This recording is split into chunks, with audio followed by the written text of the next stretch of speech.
In this video, I'm gonna teach you how to connect Apple Pay with Cash App. It's a very quick and easy process, so make sure to follow along. You will have the option to connect your Apple Pay wallet and app with Cash App as long as you have the latest version of iOS and the latest version of Cash App on your phone. All you have to do is open up Cash App and head into the Card tab.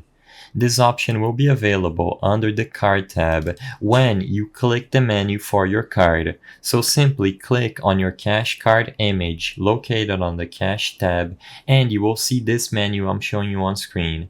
All you have to do now is select the second option, Add to Apple Pay.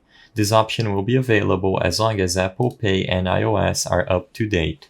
When you select Add to Apple Pay, you will be redirected to the app where you can set up the card and then select Done in order to properly add it to your wallet. You will see this warning telling you that it has been added successfully and a warning telling you to remember your PIN. If you cannot do this process through Cash App by going to the Card tab, what you can do instead is open up the Apple Wallet app and add it manually from there by selecting the plus sign at the top right corner of the app. Regardless of which option you choose, you will be able to connect your Cash Card with Apple Pay and use it to manage and make payments as you wish. I hope I was able to help you on how to connect Apple Pay with Cash App. If this video helped you, please be sure to leave a like and subscribe for more quick and easy tips. Thank you for watching.